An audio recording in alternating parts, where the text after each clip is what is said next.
നമസ്കാരം. ഞാൻ ആന്റപ്പൻ, ഈ വീടിന്റെ ഗൃഹനാഥൻ. ആന്റപ്പൻ എന്ന പേര് പോലെ തന്നെയാണ് എന്റെയും അവസ്ഥ. ഈ വീട്ടിലുള്ള എന്റെ കുരുത്തം കെട്ട മക്കൾ എവിടെ പോയി എന്തടങ്ങേറുണ്ടാക്കിയാലും അവരുടെ പേരിന്റെ കൂടെ ആൻഡ് അപ്പൻ എന്നുകൂടെ അങ്ങ് ചേർക്കും. അതായത് ആന്റപ്പൻ എന്റെ പേര്. അതോടെ ഞാനും ഇടങ്ങേറിലാവും.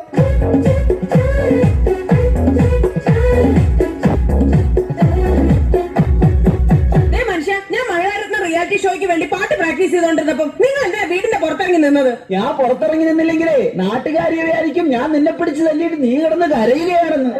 ഓ, നിങ്ങൾ ഇന്ന് ഞാൻ പാട്ട് മാത്രമല്ല, ഭരതനാട്യം, മോഹിനിയാട്ടം, കുച്ചിപ്പുടി, കഥകളി, ഓട്ടംതുള്ളൽ, മോണോ ആക്ട്, ഇതിനൊക്കെ ഞാൻ പ്രാക്ടീസ് ചെയ്യുന്നുണ്ട്, അറിയോ? ഇതാണ് ആന്റപ്പന്റെ ഭാര്യ റോസിക്കുട്ടി. റിയാലിറ്റി ഷോയിൽ പങ്കെടുത്ത് താരമാകാൻ അരയും തലയും മുറുക്കി ഒരുങ്ങിയിരിക്കുകയാണ് ഇവർ.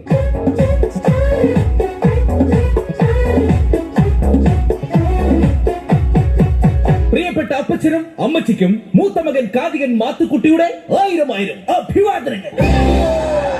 മോനെ മാത്തുക്കുട്ടി, നിന്റെ ഇന്നലത്തെ കഥാപ്രസംഗ പരിപാടി എങ്ങനെ ഉണ്ടായിരുന്നടാ? അതൊരു കഥയാണ് അമ്മച്ചി. റിയാലിറ്റി ഷോയിലൂടെ ശ്രദ്ധേയനായിക്കൊണ്ടിരിക്കുന്ന എന്റെ കഥാപ്രസംഗം കേൾക്കാൻ ഇതുവരെ ഒറ്റൊരുത്തൻ പോലും വന്നില്ല. അയ്യോ, അതെന്താ? ഞാനാണ് കഥാപ്രസംഗം അവതരിപ്പിക്കാൻ വരുന്നതെന്ന് ആ കമ്മിറ്റിക്കാർ പരസ്യം ചെയ്തില്ലാന്നേ. അവര് പരസ്യം ചെയ്തില്ലേലും നീ വരുന്ന വിവരം എങ്ങനെയോ ലീക്കായിട്ടുണ്ട്. അതായിരിക്കും ആരും വരാത്തത്. കണ്ടല്ലോ, ഇതാണ് ആന്റപ്പന്റെ മൂത്ത മകൻ കാതികൻ മാത്തുക്കുട്ടി. ഈ കുടുംബത്തിലെ മറ്റൊരു റിയാലിറ്റി താരം.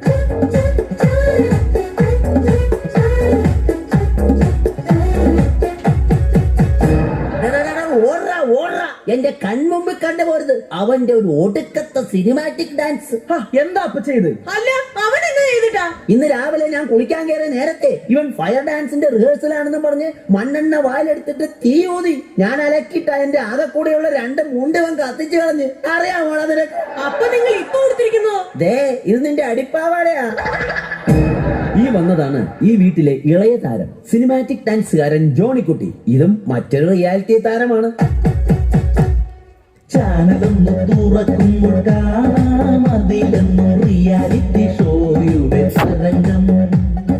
എത്ര കലകളെ പലരും എടുത്തിട്ട് SMS കുരുക്കുവാൻ ബഹളം. എന്റെ കർത്താവേ, ഇത് ഞാൻ എങ്ങനെ സഹിക്കും? ഇറങ്ങി വാടി ഇങ്ങോട്ട്. എന്റെ മോന്റെ ഭാര്യയാണെന്നൊന്നും ഞാൻ നോക്കത്തില്ല. ഇറങ്ങി വരാൻ. എന്നാടി റോസക്കുട്ടി, നിങ്ങൾ അറിഞ്ഞോ? ഞാൻ മഹിളാരത്വത്തിന്റെ അടുത്ത എപ്പിസോഡിന് കൊടുക്കാൻ മേടിച്ച പുത്ത സാരി എടുത്ത് നിങ്ങളുടെ മരുമകളുണ്ടല്ലോ ആഗ്രഹം വന്ന് വെള്ളപ്പൊക്കക്കാർക്ക് എടുത്ത് കൊടുത്തിരിക്കുന്നു. അതിന് നിന്നെ പിടിച്ചാലും വെള്ളപ്പൊക്കക്കാർക്ക് കൊടുത്തില്ലല്ലോ. വേണേൽ അവൾ അതും ചെയ്യും, അതിന്റെ അപ്പുറം ചെയ്യും. എടി മോളി, ഇങ്ങോട്ട് വാടി. നിന്നെ ഇന്ന് ഞാൻ എന്താ നിങ്ങൾ വന്ന് തൊള്ള തുറക്കുന്നത്? എടി, അമ്മച്ചിയുടെ സാരി പിച്ചക്കാർക്ക് എടുത്തു കൊടുത്തോ? ഓ, റിയാലിറ്റി ഷോ. ഇങ്ങനെ റിയാലിറ്റി പ്രാന്തുള്ള കുടുംബത്തേക്കാണല്ലോ എന്റെ കർത്താവേ എന്നെ കെട്ടിയെടുത്തത്. നിർത്തടി. ഈ റിയാലിറ്റി ഷോയ്ക്ക് ഞങ്ങളെ പോലുള്ള കലാകാരന്മാർക്ക് പറഞ്ഞിട്ടുള്ളതാ. അതൊന്നും നിനക്ക് പറഞ്ഞാ മനസ്സിലാവുകയല്ല. അയ്യടാ, ഞങ്ങളുടെ കുടുംബക്കാർ ഇത്ര മോശക്കാരൊന്നുമല്ല. എന്റെ അമ്മച്ചി നല്ല ഒന്നാന്തര എഴുത്തുകാരിയാ. അമ്മച്ചിയുടെ കഥ വല്ല നിങ്ങൾ വായിച്ചിട്ടുണ്ടോ? പിന്നെ അതിപ്പോ എന്നെ വായിക്കാനാ? നിന്റെ തള്ളയുടെ കഥ നാട്ടി മൊത്തം പാട്ടല്ലേ? എന്താ പറഞ്ഞത്? നീ പോയി അവിടുന്ന്. എന്നെ പറഞ്ഞാണല്ലോ. നിന്നെ പറഞ്ഞാ നീ എന്ത് ചെയ്യോടി? കൊറേ നാളായി നിന്നെ സഹിക്കാൻ തുടങ്ങിയിട്ട്. നിങ്ങൾ പോന്നല്ലേ. വെള്ളമെടുക്കും മരുമോളെ, കുശുമെടുക്കണ കെട്ടോളെ, മനുഷ്യന് തലക്ക് വെളിവ് തന്നൂടെ. നേരം വെളുക്കുമ്പോ രണ്ടാളും ഒരു വിളിച്ചുകൊണ്ട് അഭ്യാസം. രണ്ടാളും കൂടി നല്ല കുടുംബം കുളം തോണ്ടും. പെണ്ണുങ്ങൾക്കുള്ളൊരു നാക്കും വായുന്നവനൊരു വാക്കും. എത്ര കുടുംബം കലക്കി നാട്ടി. പെണ്ണുങ്ങളെ നിങ്ങൾ ഇങ്ങനെയായാലോ കഷ്ടം. എന്താ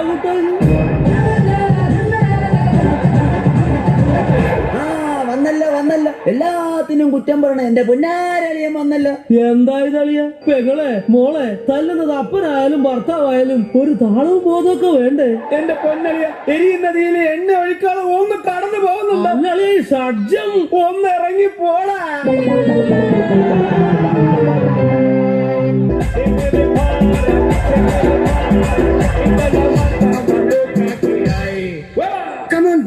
റിയാലിറ്റി ഷോയിലെ സൂപ്പർ താരമായ എന്റെ കൂടെ ഡാൻസ് പഠിക്കാൻ പറ്റിയത് നിങ്ങളുടെ ജീവിതത്തിലെ ഒരു ഭാഗ്യം മാത്രമായിട്ട് കരുതിയാൽ മതി. ആദ്യമായി നമുക്ക് പുതിയ സ്റ്റെപ്പ് പഠിക്കാം. 3, 4.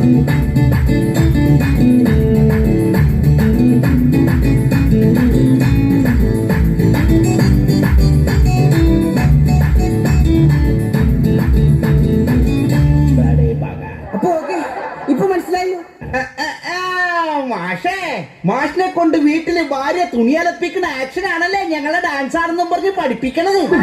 ഈ സ്റ്റെപ്പ് ഞങ്ങൾ അടിച്ച് തകർക്കും. 3, 4.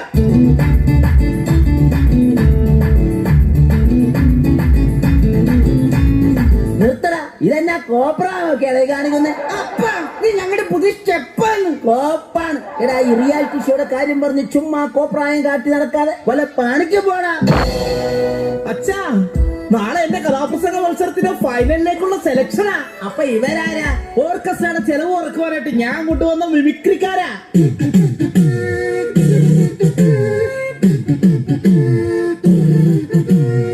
എടാ മാത്തുക്കുട്ടി, നിന്റെ കഥ ഇതുവരെ അമ്മച്ച് കേട്ടില്ലല്ലോടാ. നിങ്ങൾക്ക് വേണ്ടി കഥയുടെ ഒരു ചെറിയ ഭാഗം ഞാനിവിടെ അവതരിപ്പിക്കുകയാണ്. Correct music. അതാ, കിഴക്കേ ചക്രവാളത്തിൽ പ്രഭാതം പൊട്ടിവിടുന്നു. എന്താണത്? മനസ്സിലായില്ലേ? ഇത് സുപ്രഭാത പൊട്ടിവിടുന്ന സൗണ്ടാണ്. 1975 കോമഡി ആയിട്ടാവും വരും. സഹൃദയരെ, എടാ പൊന്നുമോനെ, നീ കഥ പറ. സഹൃദയരെ, ഇനി കഥയുടെ സുപ്രധാനമായ രംഗമാണ് ഞാനിവിടെ അവതരിപ്പിക്കുന്നത്. അങ്ങനെ നമ്മുടെ കഥാനായകൻ കഥാനായികയുമായി കണ്ടുമുട്ടുന്നു. ഒരു ഉറച്ച തീരുമാനമെടുക്കാൻ നായകന് സാധിക്കുന്നില്ല. നായകന്റെ കൂടെ പോകണോ അതോ തിരിച്ചു വീട്ടിലേക്ക് പോകണോ എന്നൊരു തീരുമാനമെടുക്കാൻ നമ്മുടെ നായികക്ക് കഴിയുന്നില്ല. നായകന്റെ കൂടെ പോകണോ അതോ വീട്ടിലേക്ക് പോകണോ? വീട്ടിലേക്ക് പോകണോ അതോ നായകന്റെ കൂടെ പോകണോ? നായകന്റെ മനസ്സു വീണ്ടും അങ്കമാലിയിലായി. അങ്കലാപ്പിലായി. അവൻ ചിന്തിക്കുകയാണ്, നായികയും കൂട്ടി വീട്ടിലേക്ക് പോകണോ അതോ ഒറ്റയ്ക്ക് പോകണോ? നായികയും കൂട്ടി വീട്ടിലേക്ക് പോകണോ അതോ ഒറ്റയ്ക്ക് പോകണോ? അങ്ങനെ പ്രതിസന്ധിയിലായ നായകൻ ദുഃഖഭാരത്താൽ പുഴയിലേക്ക് എടുത്തൊരു ഒറ്റ ചാട്ടം. സഹൃദയരെ, വെള്ളത്തിൽ നിന്നും ഇങ്ങനെ മുങ്ങിപ്പൊങ്ങിക്കൊണ്ട് അവൻ കരയിൽ നിൽക്കുന്ന നായികയെ നോക്കി പറഞ്ഞു. ഇട വെള്ളത്തിൽ നിന്ന് പൊങ്ങി വന്നവൻ കരയിൽ നിൽക്കുന്ന നായികയെ നോക്കി പറഞ്ഞു. നായികയെ നോക്കി പറഞ്ഞു, ഒന്ന് ഇറങ്ങി പോടാ.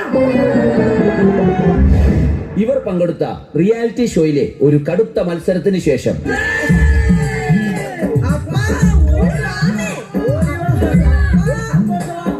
എന്നതാ മക്കളെ കാര്യം? എന്റെ പൊന്നപ്പ, റിയാലിറ്റി ഷോയിൽ എല്ലാ ഐറ്റത്തിലും ഞങ്ങൾ എല്ലാവരും ഫൈനലിലെത്തി. മനുഷ്യൻ കേട്ടോ, ഞങ്ങൾ എല്ലാരും ഫൈനലിലെത്തിയത്. അപ്പൊ നമുക്ക് എല്ലാവർക്കും ഫ്ലാറ്റ് കിട്ടുമോ? ജയിച്ചു കഴിഞ്ഞാൽ ഓരോരുത്തർക്കും ഓരോ ഫ്ലാറ്റ്. ഫൈനലിൽ എത്തിയിട്ട് എന്നാ കാര്യം? ജയിക്കണമെങ്കിൽ SMS കിട്ടണമല്ലോ. അതിനുള്ള വഴി ഞങ്ങൾ കണ്ടിട്ടുണ്ടല്ലോ. അതെന്താണ് ആ വഴിയൊന്ന് പറഞ്ഞു തന്നാട്ടെ. അടിച്ചോടിക്കണ അപ്പച്ചന്റെ കയ്യും കാലും.